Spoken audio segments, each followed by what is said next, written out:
Bismillahirrahmanirrahim. Assalamu alaikum dear students. Today we are going to learn reading and translation of unit number 5. The name of the unit is Physical and Chemical Changes of Matter and book page number 63. And our today's topic is dissolving substances in water. Dissolving हल होना, substances कहते हैं मादे को, in water पानी में.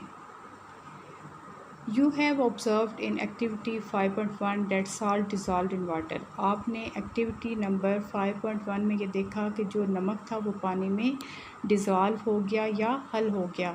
When a solid or liquid thing is placed in water, जब कोई ठोस या फिर पाया चीज़ पानी में डाली जाती है, its particles dissolve uniformly in water. तो उसके जो पार्टिकल या ज़रात होते हैं वो हल हो जाते हैं यूनिफॉर्मली इन वाटर, मतलब बहुत अच्छे तरीके से या बिल्कुल एक जैसे पानी में, एंड फॉर्म अ मिक्सचर, और एक मिक्सचर फॉर्म करते हैं या बनाते हैं, कॉल्ड सॉल्यूशन, जिसको हम सॉल्यूशन या हल पजीरी कहते हैं. There are two important components of solution. अब सॉल्यूशन जो है इसके दो बहुत अहम अज्जा हैं. सबसे पहले है सल्यूट. सल्यूट महलूल को कहते हैं या वो चीज़ जो कि हल होनी होती है.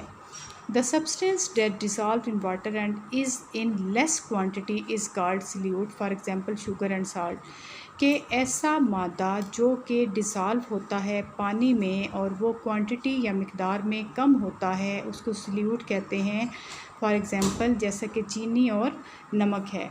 सॉल्वेंट वो चीज़ है जिसमें किसी चीज़ को हल होना होता है या हल करने वाला. The substance that dissolves a solute and is in more quantity is called solvent. For example, water and milk. और ऐसा मादा जो कि हल करता है सल्यूट को और ये क्वांटिटी या मिकदार में ज़्यादा होते हैं उसको सॉल्वेंट कहते हैं, जैसे कि पानी और दूध है. Many things can dissolve in water. बहुत सारी चीज़ें जो हैं वो पानी में हल हो सकती हैं, एंड फॉर्म अ सॉल्यूशन, और एक सॉल्यूशन फॉर्म कर सकती हैं या बना सकती हैं. The rate of dissolving of water salt in water can be increased by the following ways. अब जो नमक है पानी में हल पजीरी उसकी जो है उसको ज़्यादा किया जा सकता है मुख्तलिफ़ तरीक़ों से. In the above activity, the dissolving of sugar in such a manner is called stirring.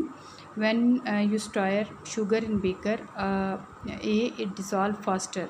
कि जब आपने इसको जो है वो पहले बेकर में डाला तो ये जल्दी जो है वो हल हुई, क्योंकि आप इसको लगातार हल कर रहे थे या उसको हिला रहे थे. Whereas the sugar in beaker B solve slowly. जबकि दूसरे बेकर में जो शुगर है वो आहिस्ता आहिस्ता हल हुई.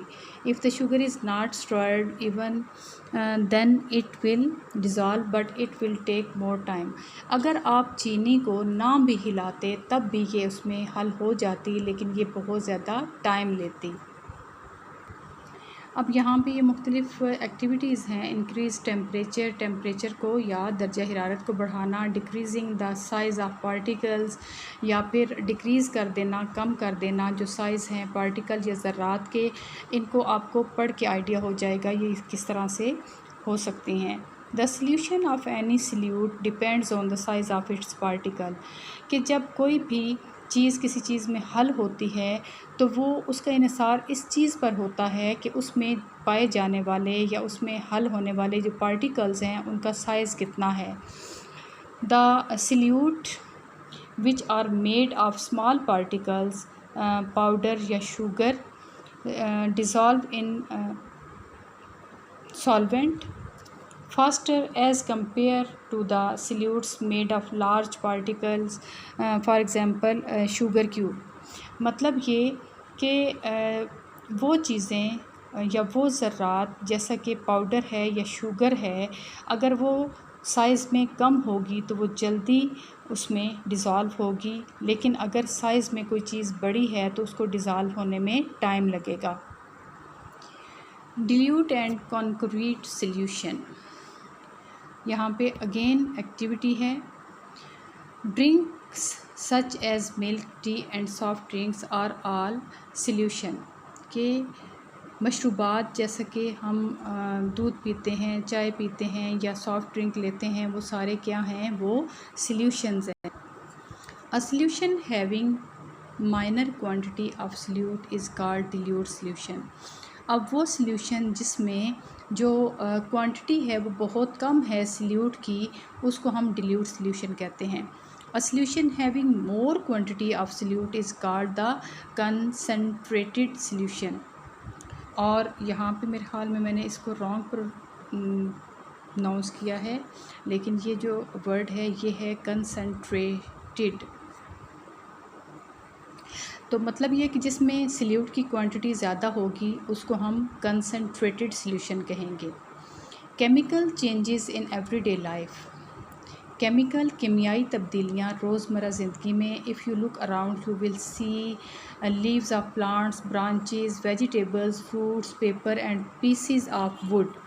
कि आप अगर अपने आसपास देखें तो आपको मिलेंगे क्या क्या चीज़ें मिलेंगी, जो पौधों के पत्ते हैं वो मिलेंगे, शाखें मिलेंगी, सब्जियां, फ्रूट्स मिलेंगे, कागज़ के पीसेस मिलेंगे या पीस ऑफ वुड, लकड़ी के आपको पीस मिलेंगे। These are being composed gradually, ये आहिस्ता आहिस्ता से कंपोज्ड होते हैं। You must have seen rusted iron gates, doors, windows and other things. आपने ज़रूर देखे होंगे जंग आलूद गेट, दरवाज़े, खिड़कियाँ और दूसरी चीज़ें। Have you ever thought why this happens, क्या कभी आपने सोचा कि ऐसा क्यों हुआ। Chemical change in matter, matter में जो केमिकल चेंज होता है in matter, chemical change both appears and composition of substance matter change. अब क्या होता है कि इन केमिकल चेंज में बोथ अपेरेंस, जो अपेरेंस है या उसकी जो ज़ाहिरी शक्ल है और उसकी जो कंपोजिशन बनावट है वो भी तब्दील होती है, जबकि हमने फ़िज़िकल में देखा था कि वो तब्दील नहीं होगी। Decaying, the remains of dead organisms and waste matter disappear gradually through decomposition। के जो बाकियात होते हैं डेड ऑर्गेनिज़म की या फिर मुर्दा चीज़ों की या फिर जो वेस्ट मटेरियल होता है उसका, वो गायब हो जाते हैं आहिस्ता आहिस्ता। क्यों होते हैं? डिकम्पोजिशन की वजह से। हाउ डज़ दिस हैपन, ये कैसे वाक़या हुआ। You have read about bacteria and fungi, आपने बैक्टीरिया और फंजाई के बारे में पढ़ा है। They obtain their food by decomposing the dead bodies into simple components, कि ये अपनी खुराक हासिल करती हैं डिकम्पोज करके, टुकड़े करके या छोटे हिस्सों में तकसीम करके डेड ऑर्गेनिज़म्स को अपनी खुराक हासिल करने के लिए। This process is called decking, तो इस प्रोसेस को हम डिकिंग कहते हैं। Burning, the fuel is burned in the stove to cook food, ईंधन जलता है चूल्हे के नीचे जब आप कोई खुराक पका रहे होते हैं। व्हेन द फ्यूल बर्न्स, जब फ्यूल जलता है, then you can see the flame, तो तब आपको फ्लेम नज़र आता है, जैसे कि यहाँ पे ये फ्लेम हमें नज़र आ रहा है। The flame develops during combustion reaction, जलने के अमल में जो रद्द अमल के तौर पर हमें ये फ्लेम नज़र आता है। दिस इज़ कॉल्ड बर्निंग, इसको हम बर्निंग कहते हैं। Burning of coal, wood, paper, match stick, जैसा कि इसकी मिसालें हैं। बर्निंग ऑफ कोल, कोयले का जलना, लकड़ी का जलना, कागज़ का या फिर मैच स्टिक का। रस्टिंग कहते हैं जंग को, जैसे कि यहाँ पे 3 हमारे पास बिकर्स हैं, सबसे पहला, फिर दूसरा, फिर तीसरा। यहाँ पे हवा है, पानी है, रस्टेड नेल है। रस्टेड नेल मीन यहाँ पे जो नेल है उसको जंग लगा हुआ है। नेक्स्ट में ऑयल है, बॉइल्ड वाटर है, और थर्ड वन में जस्ट हमारे पास ड्राई एयर है, खुश्क हवा है।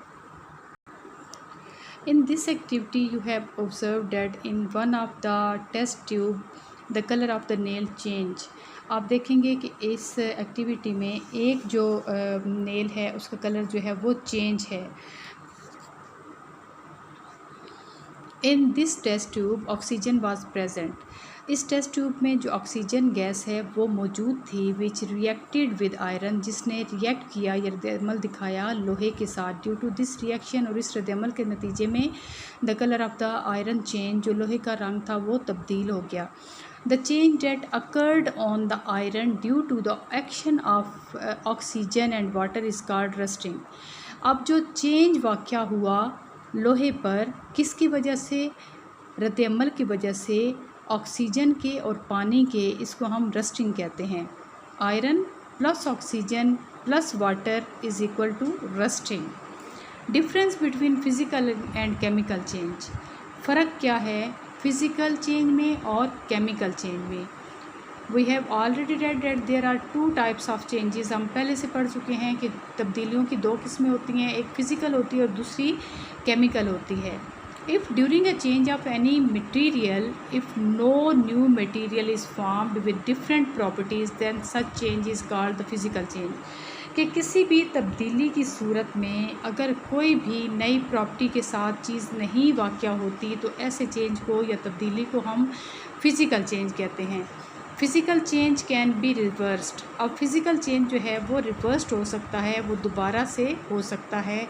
सच एज़ ऑन हीटिंग, जैसा कि गर्म करने पर the solid wax become liquid, जो सॉलिड वैक्स या मोम थी वो लिक्विड होगी बट रिमेन या वैक्स, लेकिन वो वैक्स ही रही। On cooling the liquid wax become solid but remain a wax, और जब उसको ठंडा किया गया फिर वो जो है वो वैक्स ही रही लेकिन सॉलिड हो गई, वैक्स में चेंज नहीं आया।